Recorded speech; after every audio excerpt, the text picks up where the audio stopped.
Lani Wonder Woman. Suportahan natin ang YouTube channel ni Lani Bacalzo. Lani Wonder Woman.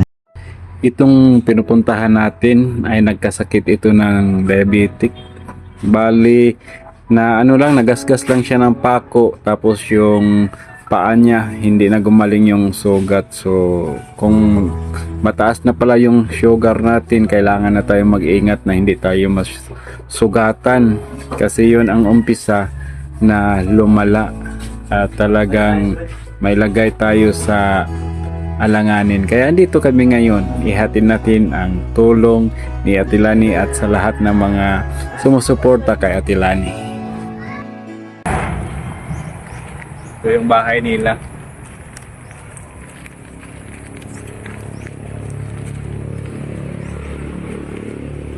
Aduh, putay.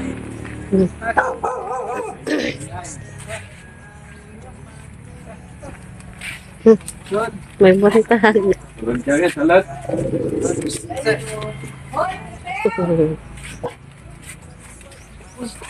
Maasong buntag, hi si Madam. Pwede kami maka... Nahibala na. Ting, mayong buntag. May bigas galing kay Ate Lani.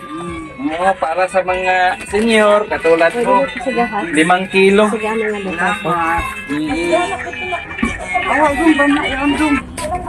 Oo, wag mong pa anuhin. May din, may mga kunting gatas. May kasi ito, marami siyang bibigyan, kaya ganito lang, tag 5 kilo. Mabuti ng mo? Ayaw, pagkakot si bata ko, diabetic lagi ako. Araw-araw na ngani ko, abay ko inom og saluyo. Kadabon ka. Ato mama. Doon ka muna kasi maingay. Maingay. Hinay dakan, hinay. Oh. Hinay dakan. Ayaw na, wag na. Kaya ganahan siya kalula. Diabetic pala ito. Pangalan mo, te? Narcisa Montalban. Si Narcisa. Kasi nalaman namin to dahil yung anak niya, asawa ng kapatid ng misis ko. Kaya siya nagsabi na kung pwede mabisitahan namin tong senior na ito, may diabetic siya may sugat. Nagkasugat na. Ano ko, ang sugdara ini, kasama ako langsang. Di ako nahibaw, diabetic ako kay pagka taon-taon, bulo ng ngut-ngut ng dayon at pa-doktor ako. Di hibaw ang tutaasin ako sugar, 450. Ang buto na agapan, mga tambal, mga medisina, mga herbal, akong gigamit. Mga herbal. So, anong nangyari pala kay nanay, nagka-diabetic siya, tapos doon na nalaman ng nagpa-check siya, napako raw siya, umpisa ng lansang. So, yung lansang bago ba yun or kalawangin na? Hindi siya kalawang, maliit lang ganyan ako. Pero gamay dagod ang padag ko na makadlat. Mahimo sa gansang problema. Oo, kasi pag diabetic na tayo, no? Kunti lang daw yung pako na napako sa kanya. Parang nagasgas lang. Pero sa ngayon, wala na talaga. Sugat na talaga siya. Ganon kahirap pag may sakit tayong diabetic. Sino ang nag-alaga sa'yo, Nay? Yung anak ko, kapatid ni Oxinit. Yung kapatid ni Oxinit, yung dito sa labas? Oo. Siya yung kasama mo dito? Oo. Buti dito rin yung asawa niya? Dito. May bahay nila doon, pero dito siya pero kasi walang mag-alaga sa akin. Oo, ganun talaga, no? Maswerte ang mga magulang kapag mayroon tayong mga anak na handang magsakripisyo din alang-alang sa kanilang magulang. Ito nangyayari kang nanay ngayon. Yung anak niya na may asawa na, pumunta talaga dito muna nakatira sa ngayon. So, swerte si nanay dahil inaalagaan siya. Pero yung ibang mga anak dyan, no, na minsan walang awa sa mga magulang, isipin nyo naman yung gaano kahirap pagpapalaki sa inyo. Tapos pag ang mga magulang na ninyo ang nangangailangan, ini-snub na ninyo. Minsan, nagsasalita pa yung iba ng masakit. Yung mga magulang minsan iiyak na lang sa tago. Tapos ka na nakakain. Ang dami namang mga gamot mo. Yung binan ko rin, parang mga ganito rin. Dami. Para ako ang antibiotic kay nagsama naman po na siya inday. Yabunog na sa gabi panagpanaw na ako. Ay, nakakalakad ka pa pala. Kay mapugo sa gayud na ako paglakaw kay laay sa permit ako gahigda. Tapos katilalang. Oh, pareha yan sa kay Atilalang. Kaya yung kapitbahay namin, lumaki sa kanya kasi pagka mga bawal na pagkain, kumakain pa rin siya.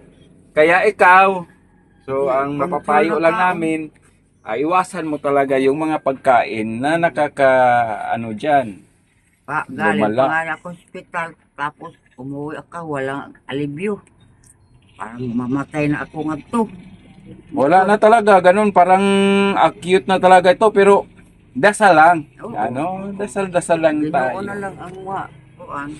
So ngayon, Ate Lani, maraming salamat. So kahit Bisaya, magpapasalamat ito si Nanay sa bigay mong tulong sa kanya na bigas. Salamat ma'am sa bigay mo sa akin. Ang awa ka sa amin mga kahirapan.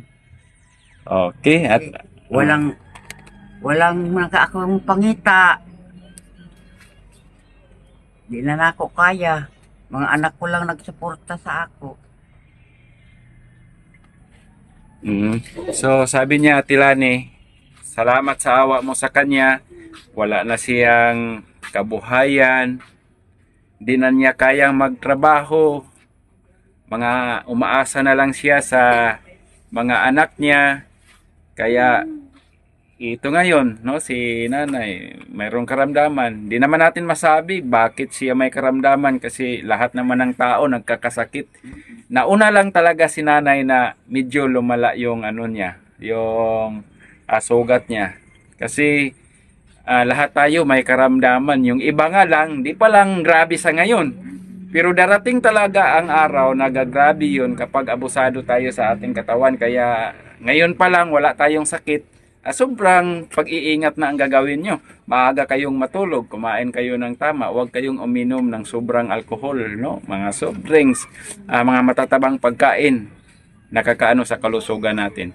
Kaya papasalamat din kami nga dito namin na nabigyan namin si Nanay ng So ano yung maipapayo mo na sa mga taong katulad mo na nakaranas? Dapat wag silang mawalan ng pag-asa kasi yung iba nagbibigti. No? So unsa imong maistorya sa mga naay sakit? At ako lang, pahimangno sama sa ako, may mga balatian na napunta na mapadayonon sila pag-ampo sa Ginoo na taas-taas pa ang amo mga kinabuhi. Kaya kung nag-ipon ako na pinito nimo kadaghanan gaya na magbigti, magpakamatay tungod labi ng mga anak dili mo suporta.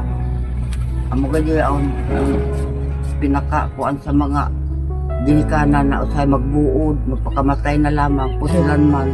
Pero ako dili nagampo ko sa Ginoo na mo taas pag kinabuhi sa ining ako balatian na ining lang.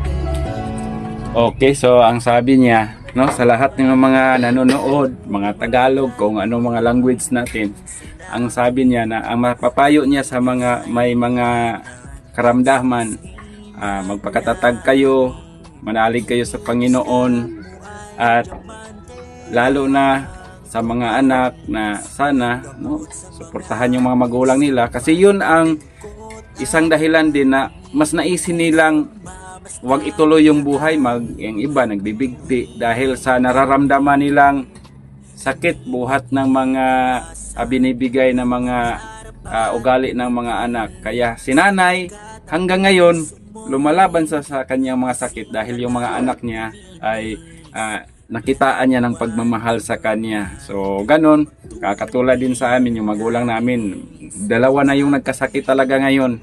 Kaya, sacrifice lang din tayo mga anak.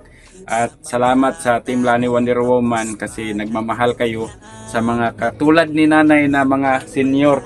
Ang priority talaga ni Ate Lani, ito nay, kung mayroon kang cellphone YouTube channel, i-search mo ang Lani Wonder Woman, mapapanood mo tong video mo. Tapos, pag mapanood mo tong video mo, mag-ano ka doon. Ma'am Lani, salamat. Ako yung natulungan mo. Okay, Nay? Alis na kami, Nay. Salamat. So, that's all, Ate Lani. God bless.